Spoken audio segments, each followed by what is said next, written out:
कि कर्मयोग से कैसे मनुष्य को निर्गुण तत्व की और सगुण की प्राप्ति हो सकती है। क्योंकि वो तो पहले से स्वयं भी उनके ज्ञानियों का ही आग्रह था। बाद में भगवान ने उनको प्रत्यक्ष दर्शन दे करके और ये प्रेरणा करी कि अब कलयुग में अपने को सगुण का प्रचार करना बहुत आवश्यक है। तब ये गीता प्रेस और गीता जी आई है हम लोगों के सामने। जी।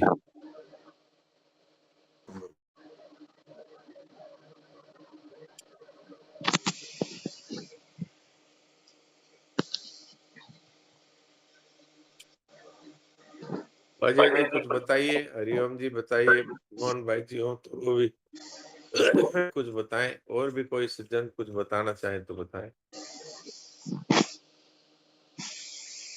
पत्री भाई जी हो तो वो भी बताएं।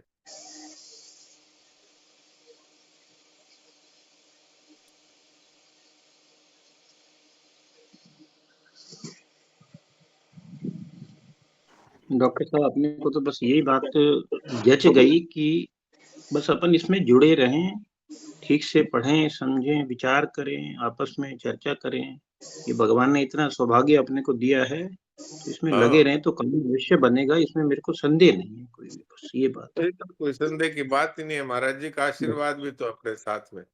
महाराज जी का आशीर्वाद है, तो अपने बस लगे रहें ईमानदारी से अपना, जहाँ अपने को लगता है कि अपनी कमी है, उस कमी को सुधार करते चलें, देखो और भी लाभ होता चला जाएगा बस। बिल्कुल यही बात है।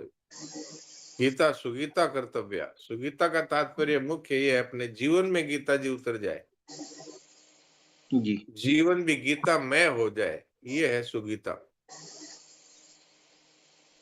जी, इतने सारे शास्त्रों का तो कोई एक आदमी पूरे जीवन में भी अध्ययन नहीं कर सकता, और एक गीता जी है छोटी ही सी, जिसमें सारे शास्त्रों का सार भगवान ने भर दिया, और भगवान श्री कृष्ण की साक्षात वाणी है।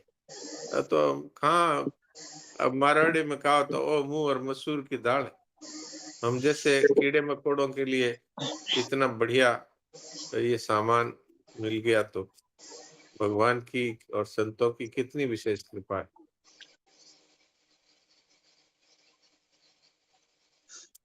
नारकी जीवों को कहाँ ये सब मिलना है। आज देख लो आंख पसार करके पूरे विश्व में क्या हो रहा है कहीं पर ये गीता जी की बिल्कुल। बात। ये डॉक्टर साहब सत्संग का ही अभाव है और है क्या? जो हो रहा है ये सत्संग का ही तो अभाव है। हाँ, सत्संग हो जिसके, वो कभी ऐसा सोच ही नहीं सकता कि किसी को दुख हो, किसी को कष्ट हो, किसी पे अधिकार कर ले अपन, ऐसा सोच ही नहीं सकते। हाँ, तो दूर दूर तक गीता जी से परिचय नहीं है, और बिल्कुल। यहाँ तक हालत है कि अध्यात्म से भी परिचय नहीं है। केवल हम्म। बस खाओ पियो मौज करो, और चाहे दूसरों को दुख हो चाहे कैसा ही हो, आज ये दशा हो रही है। उसके बीच में हमें ऐसी बातें सुनने को और समझने को और आपस में विचार विमर्श करने को संतों के विशेष भाव के कारण से हमको मिल रही है। बिल्कुल। सेठ जी का ये भाव था सबका कल्याण कैसे हो, महाराज जी का ये भाव था कि सुगम से सुगम और जल्दी से जल्दी सबका कल्याण कैसे हो। तब ये बातें हम लोगों को मिल रही है, और हमारे कोई ये कोई योग्यता और कर्मों का फल थोड़ी है, ये तो अहेतु की कृपा से हमको मिल रहा है। बिल्कुल। अभी 2-3 दिन पहले उसमें साधन सुधा विधि में महाराज जी की बात आई थी कि महाराज जी कहते हैं कि 12 वर्ष की आयु में मेरा गीता से परिचय हुआ, 12 वर्ष की हाँ, अवस्था में। हाँ, और आप देखो कि छोटे-छोटे बच्चे भी जो है गीता जी से जुड़ रहे हैं, तो ये संतों की कितनी कृपा है। छोटे-छोटे बच्चे जुड़ रहे हैं। हाँ, ये महाराज जी का और संतों का भाव ही रहा है। हाँ, कैसे हो, उन्हीं की वजह से। सेठ सेठ जी ने तो यहाँ तक कह दिया था कि मैं तो गीता का प्रचार तब समझूंगा जब जन्मते ही बच्चा गीता जी बोले।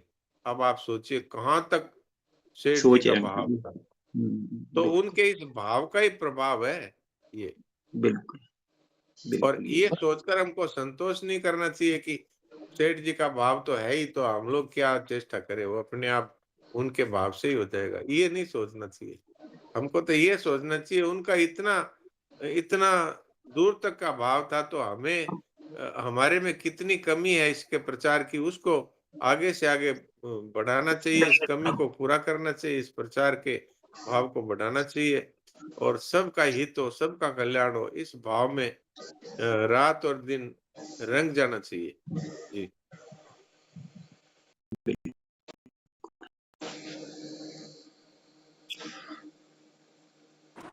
नारायण नारायण डॉक्टर साहब जी, नारायण नारायण।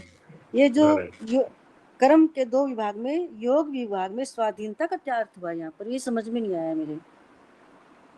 कहाँ पर आप जरा ये कर्म योग में 2 विभाग है ना? अच्छा ये हाँ। तो इसमें एक तो कर्म का विभाग है और एक योग का विभाग है, 2 ही तो है।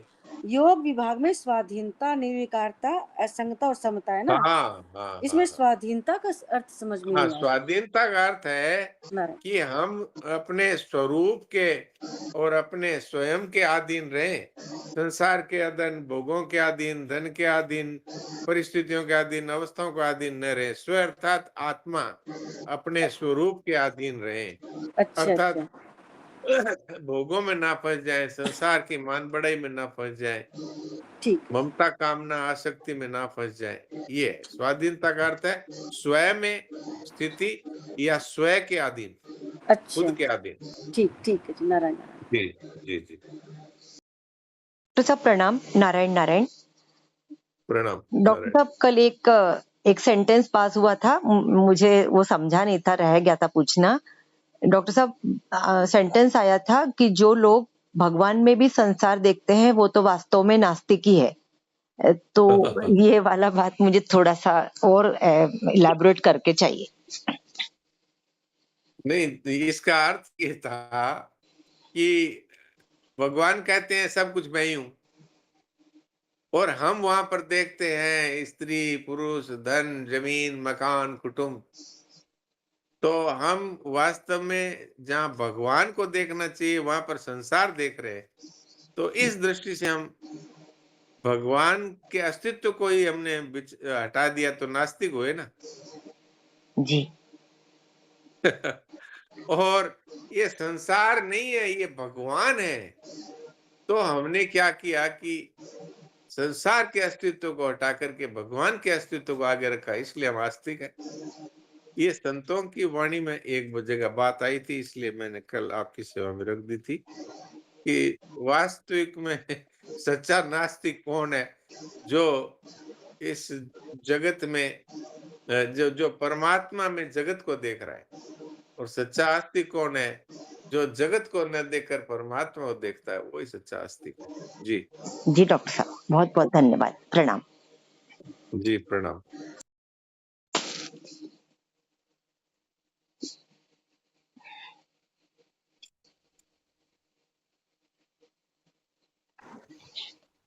जी दिनेश भाई जी, कोई बात सुनानी है क्या? नहीं तो समय हो रहा था, फिर कोई आपने बात नहीं भाई, क्या बताएं, परिशिष्ट भाव कल से शुरू हुआ है और आज भी चल रहा है। 3 पन्ना पढ़ा गया, लेकिन पूरी गीता का प्राण इसी में दर्शन हो गया।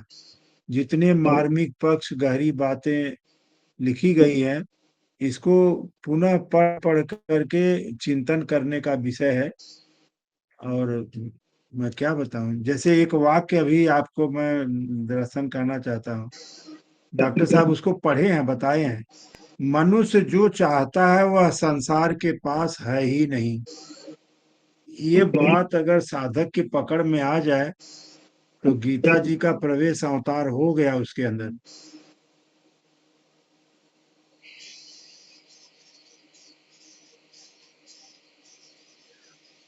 तो बहुत कृपा से ये ग्रंथ प्रकट हुआ है और हम लोगों को सुनने के लिए भी मिल रहा है।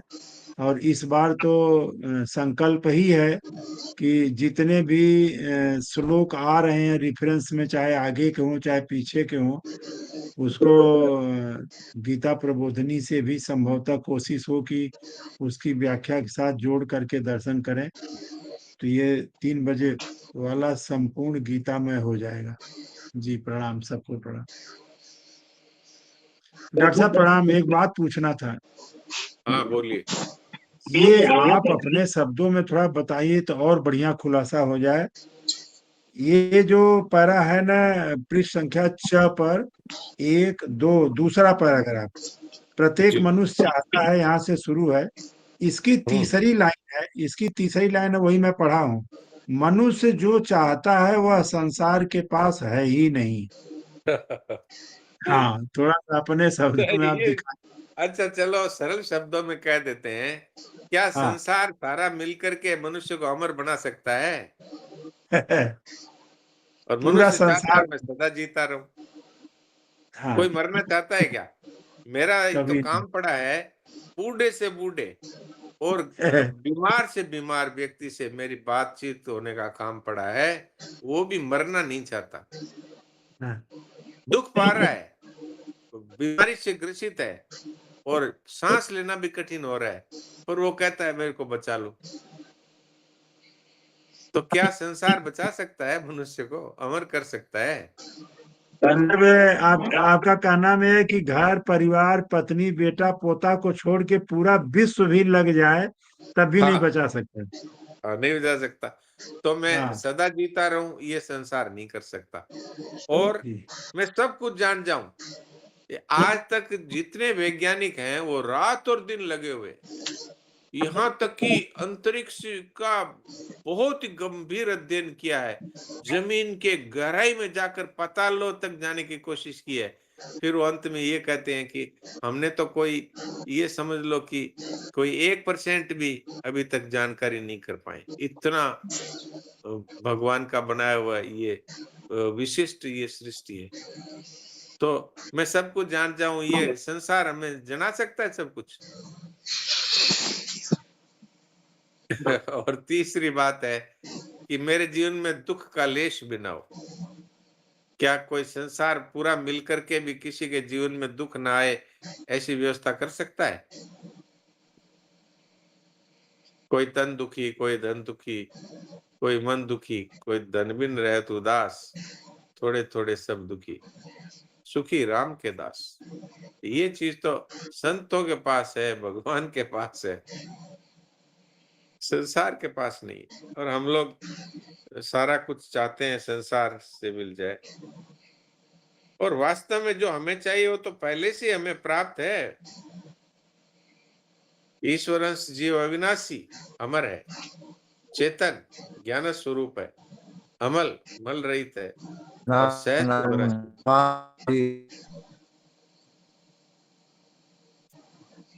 हाँ, बोलिए देवराम जी।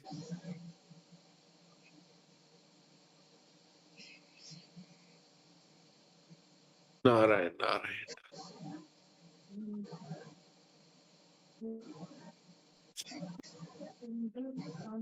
पद सुना दीजिए। नारायण।